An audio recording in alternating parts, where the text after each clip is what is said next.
Hey guys, welcome back to my channel, and today we're making bread again. Let's go!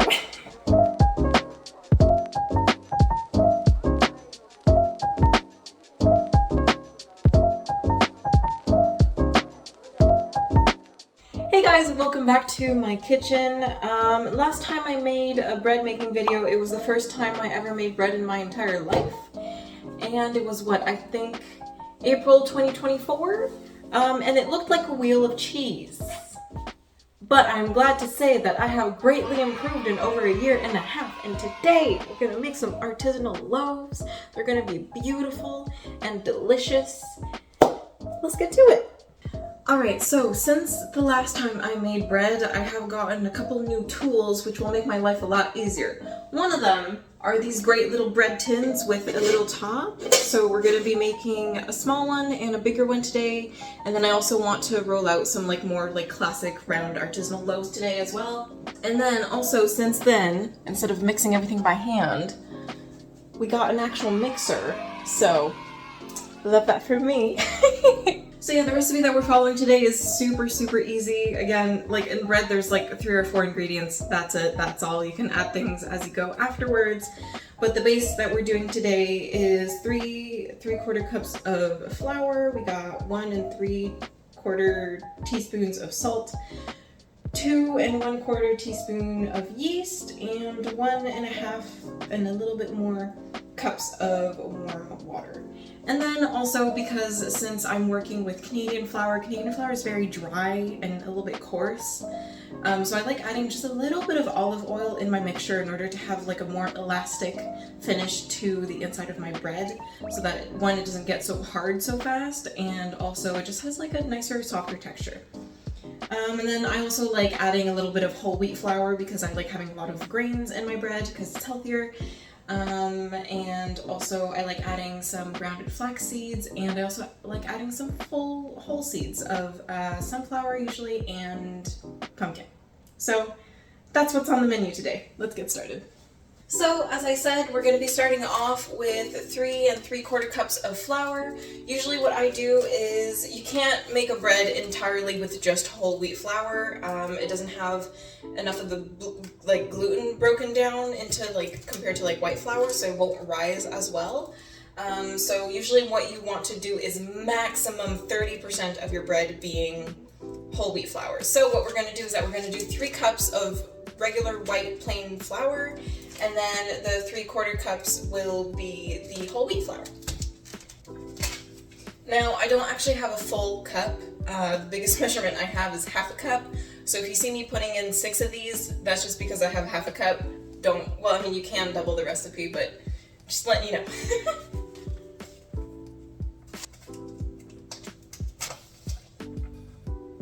Alright, so we have our 2 flours in here. Again, we have white flour and whole wheat flour.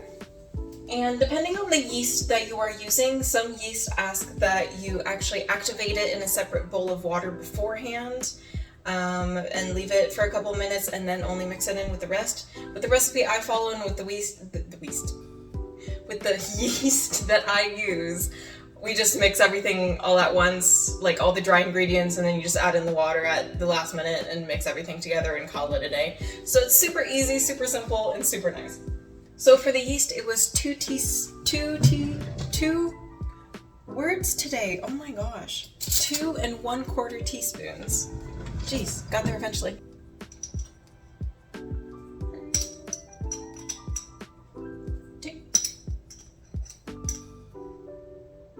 And then for the salt, it was 1 3/4 teaspoon. Honestly, with salt, I just kind of fill up the center of my palm and call it a day. I don't measure very often. I put about this much or so. Nice little sprinkle. One thing I do consider very important before you add your water, just letting your mixer kind of mix everything a little bit together first, because right now with the steps that we put stuff on, we have the yeast and we have the salt on top. If you didn't know, Yeast is very sensitive to salt, and salt actually kills the yeast. So as soon as you put water, it'll mix in with the salt and the yeast right away, and it'll probably like kill half of your yeast, which we do not want. So by mixing everything a little bit together first, it'll avoid killing your yeast, and then your bread will rise regardless. It'll be great.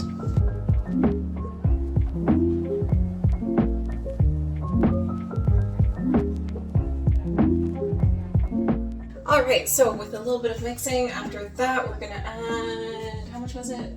1.5 cups of water. I usually always end up having to add a little bit more water than that. So I'd honestly probably say 1 cup and 3/4 of water. Again, maybe because I'm just working with like extra dry flour because Canada. But yeah, let's add our water. So usually you want water that is a little bit warm. The temperatures really vary depending on the season that you're in, because it depends on the current temperature of your flour, the temperature of the room, and then what you can change is the temperature of your water. And the overall goal is to get a dough that is at 24 degrees Celsius. Now that's a lot of math. I used to calculate it, but now I just kind of like feel it out. So today is a little bit of a cooler day. It's only like maximum maybe 21 outside today. I had the windows a little bit open earlier.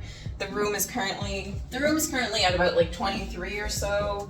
So currently I just like boiled this earlier this morning for my tea. So I'm just gonna add in a little bit of more colder water to just have like some nice like temperature room water. And worst case scenario, you can still work with cold water. It'll just take longer for the dough to start rising, because the dough can only start rising once it's a little bit warm, because then that'll like activate the yeast and it'll grow. So worst case scenario, just work with like room temperature water or colder water, and it'll just take like a little bit longer for your dough to rise, but it'll still work regardless.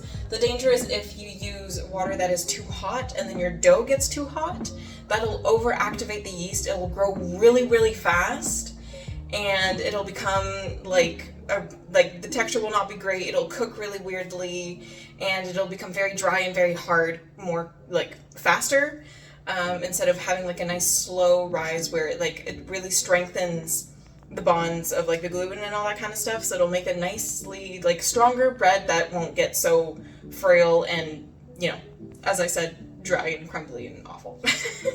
So I do have this fun little doodad that is the self temperature gun. It's very extra, you don't need this, but just for fun, I'll tell you how hot this water currently is. So the water is currently at 30 degrees Celsius, which is good.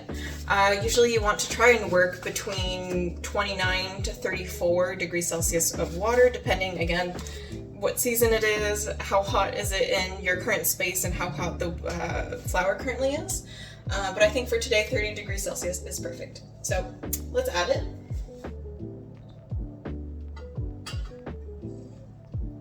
All right, so we have our 1.5 cups. Let's mix it.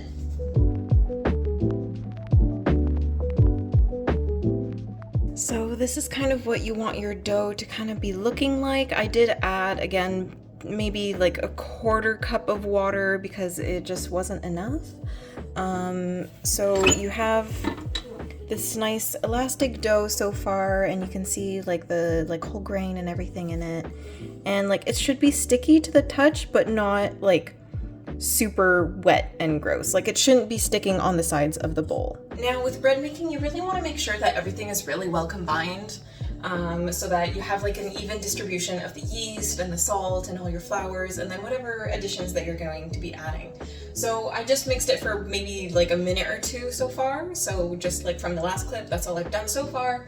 Next, I'm going to be adding, I think I usually add maybe like a 1.5 teaspoons or a tablespoon worth of olive oil, again, just to give it that extra elastic texture when I cut the bread, and so that it doesn't dry out so fast.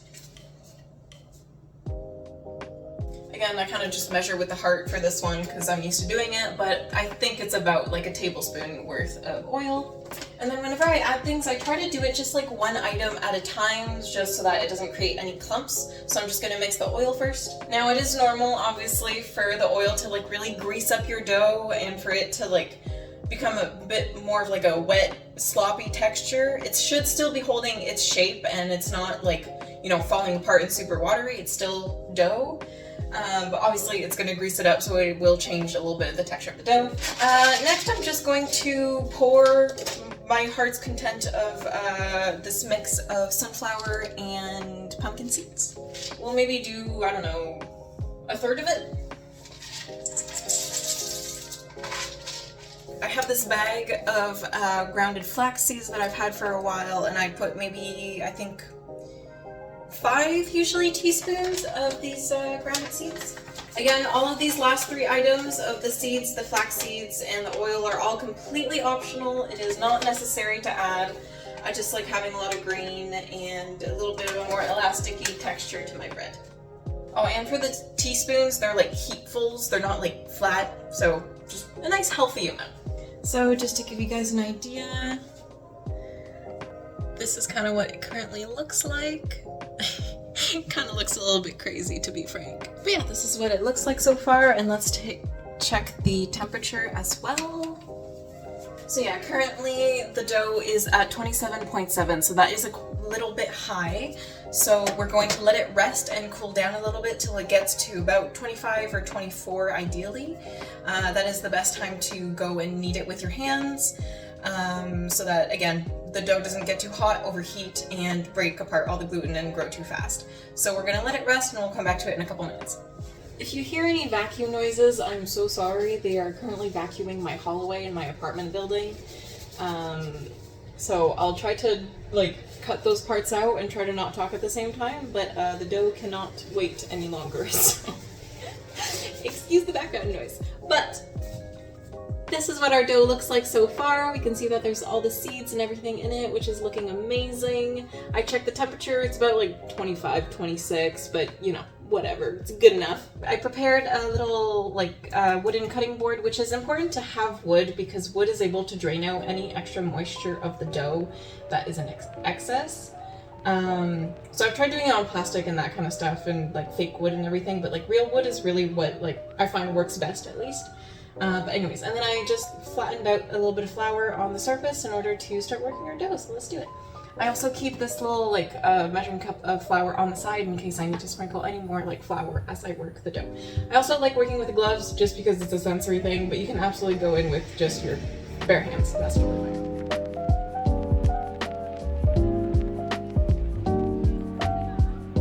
So you can already see over here that it's not fully well mixed in just because the mixer couldn't necessarily get it. So that's why we also work it by hand. So we can try and work in all of these little mishaps as much as we can. When I first started making dough, I didn't know what they meant in terms of how to work it with your hands.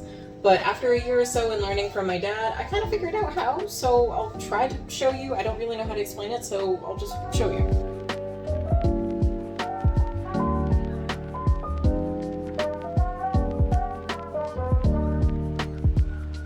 So what I'm trying to do is that I'm grabbing the dough, I'm rolling it, and I'm pushing, this is the seam, I'm just going and pushing the seam inside the bread. I grab it, I turn it so that the seam is now again facing me, and roll it inside of itself as much as possible. And you want to try to get that seam as small as possible so that it's not taking up too much space on your bread. And then you can shape it into a ball. Can shove whatever little seeds that fell out. So I can feel that the dough is still very sensitive at the moment. It's still a little bit warm. So in order to help it cool down and get rid of any of that extra moisture and extra grease, I'm going to just let it rest a little bit on this wooden surface so that again the wood can go and extract any extra humidity within the dough that needs to come out. Because as I'm working it, it's not keeping its shape very well, and it's still very elasticy, and it's just a little, it's not perfect yet. So we're gonna wait a little bit longer, we're gonna let it cool down outside of the pot, and I'll come back in a couple minutes. Alright, so it's been a couple minutes, and I'm gonna just play with it a little bit more. This time, instead of just grabbing and folding in, we're gonna be doing just rolling and folding as you go.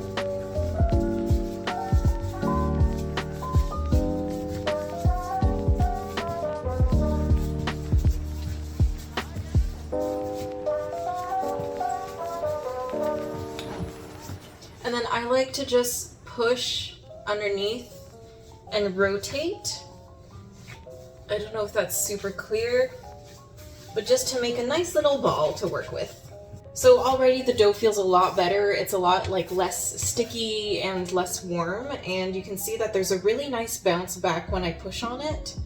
I don't know if that's really clear. I'll try to zoom in, but there's a nice little bounce back, and it's not like staying dipped in, or it's not like too hard either. So I think that we are at a perfect temperature to keep working it. Just for reference, we'll check. Yeah, so see, 23.8. So we're at 23.8, which again, we want to try to aim to be at around 24, 25-ish, depending on how hot it is and stuff. The cooler, the better, technically. So yeah. Now we have this little ball of dough that doesn't seem like very much, but it'll give us a lot, I promise.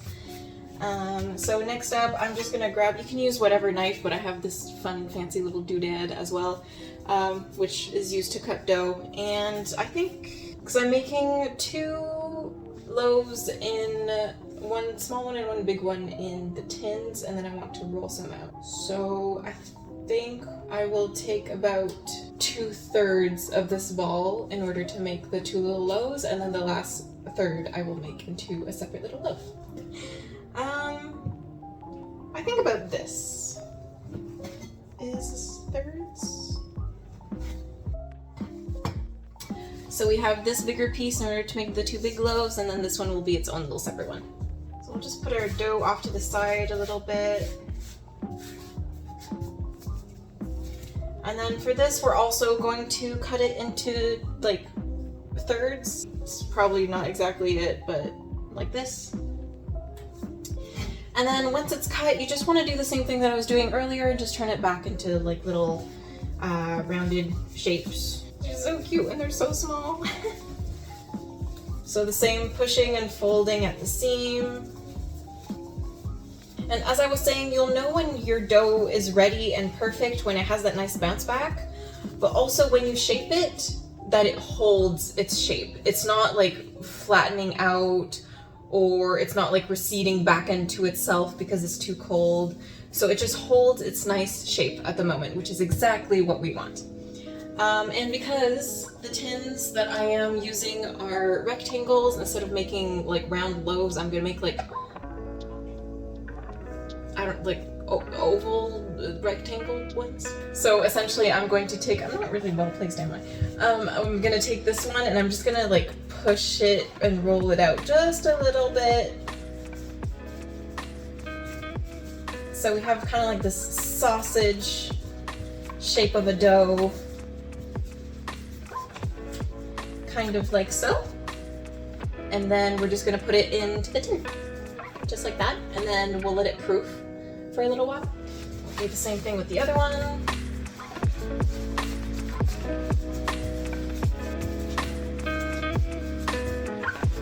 Something that I really struggled with when I first started making bread was using too much flour when I was working the dough.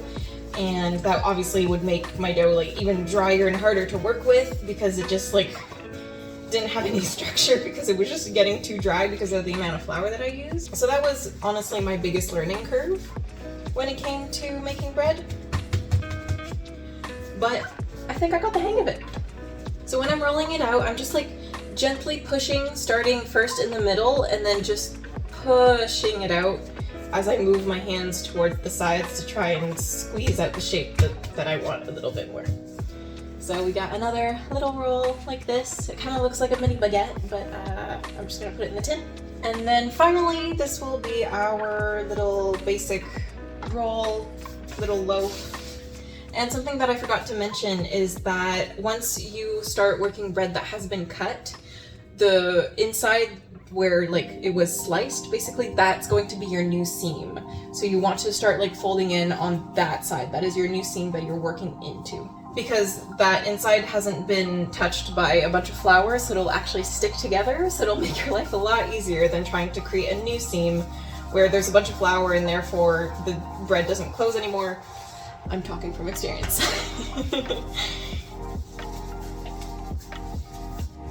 So yeah, see for this one, I already put down a little bit too much flour, so it's not sticking on itself very well. So I'm just gonna keep working it. until it holds its shape a little bit nicer. It's gonna be so cute. They're usually about like double in size, so this will be like a nice little loaf for like about a week or so. And then if you were curious, after working the seam, this is kind of looks like a butthole at the moment, but ignore that part. This is what the seam looks like. It's basically invisible, which is exactly what we want. You can still have a little bit of a line, a little bit of a seam. Like, it's gonna be underneath the bread anyway, so it's not that big of a deal. But this is gonna be our cute little loaf. So I'm gonna go and get a little round pan for this. Just give me a moment. I promise the pan is clean. It's just stained. I promise I'm a clean person. Anyways, so depending on how much I usually prepare, which I barely prepared for this one, so I didn't prepare it ahead of time, I usually use parchment paper on these pans, but this time I just like sprayed a little bit of like cooking oil on it, just so that the dough doesn't stick, and it just makes my life easier a little bit later. Same thing with the tins, I always spray those with a little bit of oil so that it doesn't stick later on, but this is what it looks like. So the dough only takes up like maybe a third of this so far. But we're gonna put some plastics over it, and then we're going to let the dough proof for like an hour and a half, maybe even 2 hours. It's a little bit cold at the moment, so it might take a little bit longer for the bread to rise. But basically we're waiting for it to double in size, and then after that we'll be cooking it. So let's do it. And usually for this you want to try to use plastic bags. A lot of people also use like dish towels and things like that, which works as well. But I've had most success when using plastic bags. Yes, these are bags for the compost. They have not been used for the compost. Do not worry, they've only been used for bread. So I just kind of layer it on top of my bread like so. So you're very crooked. I'm so sorry. Jeez, I'm an awful YouTuber. So you basically just want to create like a little greenhouse is essentially what you're doing for your dough. Because then it'll like trap in the heat and it'll make your dough rise better by limiting a bit of like the airflow and things like that. And then for these tins, they are pretty easy as well. I just kind of like lay the plastic on top like this, and then I just put their covers on like that. So these are our little loaves. We're gonna, again, let them proof for a little while, and then I'll check back in once they've doubled in size, and then we can cook them together. How exciting. It's been, I think, about an hour and a half approximately, but the dough has proofed very nicely. Here is what the small little loaf pan looks like. I'll try to show without disturbing the dough too much, but as you can see, it grew very well. We even have like a nice big air pocket right there. Some people like to pop the air pockets. I don't really care personally, so we'll just keep it. This is what this one looks like. She is looking beautiful. Look at all those seeds. Ooh, that's gonna be a nice one. And then finally we have our other smaller regular loaf. She is also looking beautiful, risen very nicely. We even have a couple air pockets in this one too, right there and right there. That's perfect. Kept the shape quite nicely. And also while they are in the oven, they do grow a little bit more because with the boosted heat they like blow up also. So I imagine this one will be a little bit bigger by the time it comes out of the oven, and so will the other ones. With the other two I am cooking them with the tops on, just so that it makes like a nice like square looking bread, if they do end up growing to that extent. So yeah, for these ones I just simply slide the tops on, and then we're gonna put it in the oven. In terms of cooking temperatures and cooking time, it really depends on your oven. A lot of recipes online are between 430 to 450 degrees in your oven. I always used to burn my bread constantly, or like it would get like really like dark brown fast, even though like it wasn't fully cooked on the bottom, because I have a really old oven. And I didn't really know that when I first started really like cooking things in the oven, so I've reduced the temperature quite a bit. I went from 450 to 430, and honestly now I cook between 415 to 420 maximum. And yeah, and for bigger breads it can take like up to 30 to 40 minutes. But with the small loaves that I make, a good like 20 to 25 minutes is more than good enough. I usually check on them at 20 minutes. And for the tins with the lids, at 20 minutes I take off the lid so that like the whole bread will be probably mostly cooked at that point, and then I just get like a nice little coloration on the top when I take off the lid. So that's that plan. And then for the other loaves that are just like regular round loaves, I just like it really grew, didn't it? I'll pop it over. There it goes. For these loaves, I just wait till it's like a nice like light brown on the top, and when I shake the pan very lightly, like the bread should be able to like dislodge itself and move around, and then I'm able to like check the underneath. If it's like a nice gentle light golden brown, then it's fully cooked. And yeah, so I'll just pop these in the oven once the oven is ready, and then I'll check in back with you when the breads are ready, and then I'll show you kind of like what it's supposed to sound like when you knock on it, to see like if it's ready or not and if it's well cooked. And also, hopefully, if we're lucky, we'll hear the bread sing. So I'll show you what that means if it happens. If not, I'll explain it a bit later. So see you in a bit.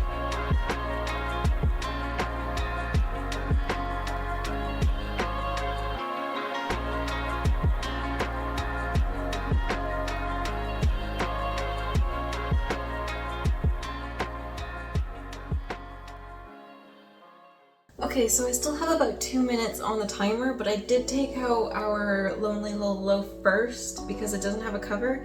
And I didn't want it to like color too much at the top and then like overcook it and then it be dry. So I took it out and it's looking really good. Ta-da! It's so cute. I didn't end up doing any like designs or anything. Usually like a couple minutes before you put it into the oven, like while the oven preheats, you can go and take like an X-Acto knife or like a really sharp knife and do like a couple like light cuts on the dough in order to like have like that design on it. I like very rarely remember to actually do that, so I just have like these simple little loaves, but they're perfect. And now we're gonna see what it sounds like if I knock on it without hopefully burning myself. That is the goal. It literally just came out of the oven, so ooh, that's perfect on the inside. Okay, ready? It's perfect. It's supposed to sound like lightly hollow.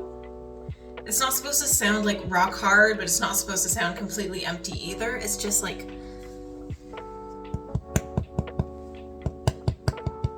you know? It's perfect. This one's not singing though, but maybe the other ones will. And what I mean by when the bread sings is that when the bread, like, quote unquote sings, it means that when you take it out of the oven, there's obviously the exchange of like when it's like really hot to suddenly like a much cooler room, and it makes sometimes like this very gentle crackling noise. It's very beautiful. It almost sounds like how do I explain it? Okay, wild comparison, but if you know in Minecraft there's the amethyst blocks, and then when you walk on it, it does like the gling gling gling gling gling. It's that, but like more of like a cracking like bread noise, obviously, but it's the same type of like ling ling ling ling effect. So sometimes the bread does that, and it means like the bread is singing, and apparently it's like a really good sign or something. But maybe this loaf is like a little bit too small to do that. But yeah, that's what it means when the bread sings. We have the big one and the small one. Right, so this is what the cute little loaf came out like. It's perfect for little sandwiches. And I make them jump a little bit so that it'll be easier to unmold in a second when I go bring it over to the cooling rack. Here's the other big one. It's looking beautiful. Good job, little breads. You guys did so well.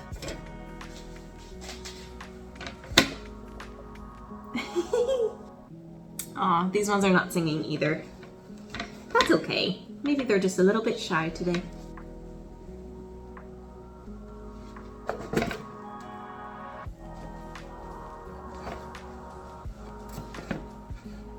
Ta-da! These are my breads. I think they turned out really good. Yeah, so I make bread about maybe once every 2 weeks or so, and I usually make about 3 breads like this, or maybe just 2, and then I keep one out for the week, and then I freeze the other ones, and then I keep those for like the next week. Usually one bread lasts about a week or so. The smaller one is usually like a little bit better to make homemade crackers and stuff with because it is very small. Unless you want to use just like the entire loaf and just make like a giant sandwich, which is really great too. And then when it comes to storage, I actually just store them in the plastic bags that I showed you guys earlier. Let me grab one. So I usually just store them in these plastic bags.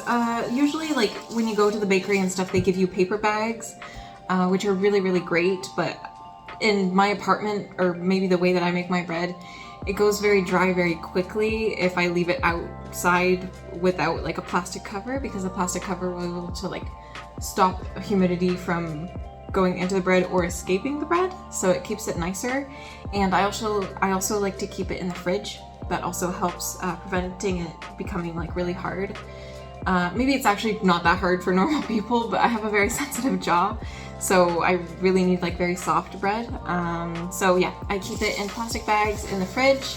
I usually have like these little pie wraps or whatever that I put on it, or I just simply like twist it a lot and then like shove it under the bread and then just keep it in the like airtight like that. Yeah, and then I usually like reuse these bags a couple of times because they've only had bread in them and it's not like they're full of like other things. If I have like flavored bread, then I'll only use the bag once, but usually I just like empty out the crumbs and things like that and I just reuse the bag, so like that there's less waste. But yeah, I keep those in the fridge, and the bread usually lasts again for like a week or so. By the end of the week it starts getting a little bit hard, but you know, that's normal. I don't have like a bunch of salt or anything in my bread that really keeps it like perfect and preserved, so it just shows that this is real food, which is really great. And yeah, I think that's all I have to say in terms of my bread baking journey. I've definitely gotten better. As we can see, they no longer look like cheese wheels, which is very exciting. But yeah, I got a bunch of new tools. It goes really, really well. This is like something that I really look forward to doing every 2 weeks, and sometimes I get a little bit creative and I also make like some focaccias because I have like some dried tomatoes and olive oil and all those yummy, yummy, yummy, yummy things. There's a lot of things that you can do with bread and it's very versatile, which is very exciting. But yeah, this was not meant to be a tutorial whatsoever. I am not a professional. Do not hold me accountable for anything I have done. If you have any suggestions or tips or anything like that that you would like to share in the comments, go right ahead. I'm so open to hearing what you have to say. Any tips, tricks, as I said. I'm always open to learning. I'm constantly always learning. Everything that I've explained so far in the video has been things that I've been taught by my dad, who's been a chef for the past 40, maybe even 50 years at this point. And he's also made a lot of bread in his time and worked in a couple different bakeries. And also just things that I have learned while experimenting on my own and things like that, and things that I've noticed that work better for me versus others. And yeah, so thank you guys so much for watching. I hope you guys enjoyed this random little updated cooking video about bread.